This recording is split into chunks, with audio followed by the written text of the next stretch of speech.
नमस्कार दोस्तों, स्वागत है आपका DHFF अड्डा में। दोस्तों, रेहा को लेकर लगातार पूछताछ हो रही है। सीबीआई ने लगातार उन्हें दूसरे दिन पूछताछ के लिए बुलाया और कई सारी ऐसी चीजें हैं जो सीबीआई रेहा से अपने तरीके से जानने की कोशिश कर रही है। इससे पहले दिन सीबीआई ने उन्हें अपने पास 10 घंटे तक बैठाकर रखा और कई सारे सवाल किए, जिसके बाद रेहा घर गई, फ्रेश होकर वापस अगली सुबह सीबीआई दफ्तर पहुंच गई सीबीआई अधिकारियों के सामने। और सीबीआई अब रेहा से तमाम सवाल पूछ रही है उनके और सुशांत सिंह राजपूत के रिश्ते के बारे में, और जो भी उनकी टीम के लोग हैं उनसे भी चीजें खंगालने की, निकालने की सीबीआई कोशिश कर रही है। लेकिन इसी बीच एक बड़ी खबर आ रही है। खबर यह है कि सीबीआई को अगर रेहा से वो तमाम बातें पता नहीं चल पाती है, या फिर सीबीआई को ये पूछताछ के दौरान ये पता करना है कि रेहा जो बता रही है वो सच है या झूठ है, तो इसके लिए सीबीआई मुमकिन है कि रेहा का पॉलीग्राफ टेस्ट कर सकती है। क्या होता है पॉलीग्राफ टेस्ट रेहा पर जब यह किया जाएगा, तो इसके अपने क्या कानूनी पहलू है, तमाम चीजें जानते हैं हमारे जानकार से। जी हाँ, बताएं। जी बिल्कुल आकाश, सुशांत सिंह राजपूत के मामले में मामला जो है वो सीबीआई के पास है और सीबीआई भी लगातार उस तरीके से सवाल करने की कोशिश कर रही है जिस तरीके से लोग उम्मीद कर रहे हैं।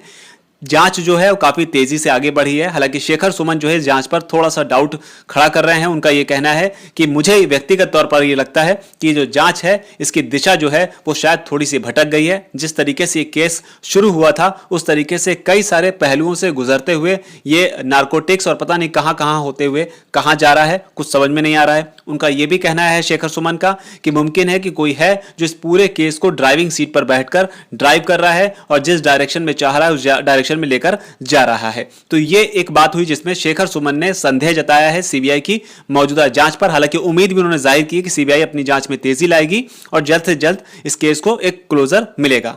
लेकिन पॉलीग्राफ टेस्ट की बात करते हैं। पॉलीग्राफ टेस्ट क्या होता है और किन सूरतों में आकाश ये रिया चक्रवर्ती पर किया जा सकता है। दरअसल आकाश खबर ये आ रही है जिसमें बताया जा रहा है कि अगर सीबीआई को रिया चक्रवर्ती के जवाबों से संतुष्टि नहीं मिलती है तो मुमकिन है कि 1 से 2 दिन में सीबीआई जो है इस बात का फैसला करे कि रिया चक्रवर्ती पर पॉलीग्राफ टेस्ट किया जाना चाहिए या नहीं किया जाना चाहिए। अगर सीबीआई ये तय कर लेती है कि रिया का पॉलीग्राफ टेस्ट होगा तो इसके लिए बताया यह जा रहा है कि उन्हें दिल्ली लेकर आया जाएगा और दिल्ली लाने के बाद में यहां पर सीबीआई जो है वो रिया चक्रवर्ती पॉलीग्राफ टेस्ट करेगी और ना सिर्फ रिया चक्रवर्ती का बल्कि उनके साथ जितने लोग मौजूद हैं उन सबका भी पॉलीग्राफ टेस्ट किया जाएगा, जिससे कि सच और झूठ में जो फर्क है वो पता लगाया जा सके। लेकिन क्या होता है पॉलीग्राफ टेस्ट, ये ऐसा सवाल है जो कई लोग जो हैं वो कमेंट सेक्शन में बार बार पूछ भी रहे हैं कि आखिर पॉलीग्राफ टेस्ट होता क्या है और इसे कैसे किया जाता है। तो ये समझाने के लिए आकाश मैं ये बताना चाहूंगा, दरअसल पॉलीग्राफ टेस्ट जो होता है ये एक खास किस्म की मशीन के जरिए किया जाता है। इस मशीन के साथ एक शख्स को जिसके ऊपर ये पॉलीग्राफ टेस्ट किया जाना है उसे अटैच कर देते हैं और उसके बाद उस शख्स से कई सारे ऐसे सवाल पूछे जाते हैं जिनके जवाबों के बाद उस शख्स की शारीरिक जो क्षमता है या शारीरिक जो रिएक्शन है, बॉडी रिएक्शन जो है, उन पर फिर ऑब्जर्वेशन किया जाता है।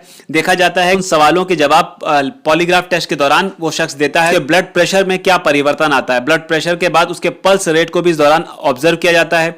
उसके अलावा रेस्पिरेशन की भी बात होती है कि सांस लेने में भी क्या उसकी सांस की रफ्तार भी धीमी या तेज हो रही है। स्किन कंडक्टिविटी की भी बात होती है। तो ये वो तमाम परिवर्तन है जो माना जाता है कि कोई शख्स जो है जब सच बोल रहा होता है तब इनकी जो रूपरेखा होती है, यानी ब्लड प्रेशर, पल्स और रेस्पिरेशन जो होता है ये अलग तरीके का होता है। लेकिन जब कोई शख्स झूठ बोल रहा होता है तो कई बार इनमें बदलाव जो है वो ऑब्जर्व किया जाता है और इसी बदलाव को मशीन के जरिए नापा जाएगा। और अगर रिया चक्रवर्ती झूठ बोल रही होंगी तो ऐसी उम्मीद जताई जा रही है कि इन चीजों में भी उनके बॉडी में बदलाव होगा, जैसे उनका ब्लड प्रेशर का अचानक बढ़ जाना या कम हो जाना, पल्स रेट का बढ़ जाना या रेस्पिरेशन का बढ़ जाना या कम। तो ये चीजें जो हैं उनके शरीर में होंगी। तो ये होता है पॉलीग्राफ टेस्ट। हालांकि पॉलीग्राफ टेस्ट को लेकर आकाश एक बात और कही जाती है कि किसी भी शख्स पर पॉलीग्राफ टेस्ट करने के लिए आपको कोर्ट की मंजूरी जो है वो चाहिए होती है। अगर ऐसा कुछ होता है तो वो भी आगे चीजें निकल कर आएगी। इसमें एक शंका की बात भी आकाश होती है। रिसर्च जो किए गए हैं अब तक उसमें कुछ वैज्ञानिक जो है बताया जाता है कि पॉलीग्राफ टेस्ट को भी मात देने में कामयाब रहे हैं। मतलब वो बड़ी ही सफाई से झूठ बोलकर निकल गए हैं और मशीन जो है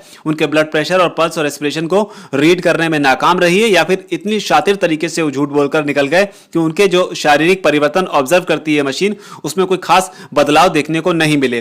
तो ये एक बड़ी चीज है। अब रिया पर पॉलीग्राफ टेस्ट होगा या नहीं होगा ये तमाम मीडिया चैनल्स में खबरें हैं, तमाम मीडिया रिपोर्ट्स ये कहती हैं। हालांकि इसकी कोई आधिकारिक पुष्टि अभी नहीं की गई है। आकाश एक बात और इसमें खास है कि पॉलीग्राफ टेस्ट तक बात जाने की बात जरूर आ रही है, लेकिन इस बीच कई लोगों को इस बात पे भी काफी हैरानी भी है और काफी उम्मीद भी लोग कर रहे हैं कि रिया चक्रवर्ती के जिस तरीके से मैसेजेस ऑलरेडी सामने आ चुके हैं ड्रग्स को लेकर, उन मैसेजेस के सामने आने के बाद रिया चक्रवर्ती की गिरफ्तारी क्यों नहीं हो रही, इसे लेकर कई सारे लोग सवाल उठा रहे हैं। खासतौर पर अमेरिका में सुशांत सिंह राजपूत की जो बहन है, उनका नाम है श्वेता सिंह कीर्ति, उन्होंने एक बड़ा ही वाजिब सवाल उठाया और यह सवाल हमने भी बहुत पहले उठाया था। और यह सवाल था कि रिया चक्रवर्ती के पास जो उनकी आमदनी है उसे देखते हुए मौजूदा दौर में वो इतने महंगे वकील यानी कि सतीश मानशिंदे रिया चक्रवर्ती के वकील हैं, उनका खर्चा कैसे उठा पा रही हैं। ये एक बहुत बड़ा सवाल है और इसी सवाल को सुशांत सिंह राजपूत के बहन ने भी उठाया है कि ये तमाम चीजें जो हो रही हैं इसमें इस सब के बीच इस चीज की भी जांच होनी चाहिए और इसका भी जवाब सामने आना चाहिए कि आखिर सतीश मानशिंदे जैसे वकील का खर्चा जो है वो रिया कैसे उठा पा रही हैं। क्या उनके पीछे कोई बहुत बड़ा नेक्सस है जो उनको इतना बड़ा वकील जो है प्रोवाइड करा रहा है। और सतीश मानशिंदे आकाश कितने बड़े वकील हैं इसका अंदाजा आप इस बात से लगाइए कि सलमान खान और संजय दत्त ये लोग जब लीगल बैटल में फंसे थे तब सतीश मानशिंदे को इन्होंने हायर किया था और तब आज से 10 साल पहले, करीब 10 से 12 साल पहले बताया जाता है एक रिपोर्ट के मुताबिक, तब सतीश मानशिंदे की फीस जो हुआ करती थी वो 10 लाख रुपए हुआ करती थी। तो अब अंदाजा लगाई कि आज वो कितना चार्ज करते होंगे और फ्री में लड़ रहे होंगे रिया के लिए, ऐसा मैं मानता नहीं।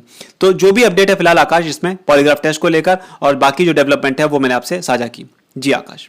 जी बिल्कुल, एक बड़ा अपडेट इस मामले में, जिस तरीके से रिया पर पॉलीग्राफ टेस्ट हो सकता है, क्या होता है पॉलीग्राफ टेस्ट वो भी हमने आपको बताया। और सबसे बड़ा सवाल ये कि रिया के वकील को स्पॉन्सर कौन कर रहा है, रिया के पास क्या वाकई इतने पैसे हैं कि वो सतीश मानिशिंदे जैसे वकील के खर्चे को उठा पाए। कौन है सतीश मानिशिंदे और क्या है उनकी खासियत, उसे जानने के लिए आप ऊपर आई बटन पर हमारा ये वीडियो देख सकते हैं जहां पर हमने कई सारी बातें बताई हैं जो बताती हैं कि सतीश कितने खास है और रिया कैसे उनका खर्च उठा सकती है। फिलहाल आपको हमारी ये रिपोर्ट कैसी लगी कमेंट सेक्शन में जरूर लिखकर बताएं।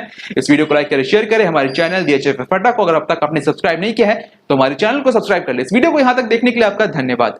नमस्कार।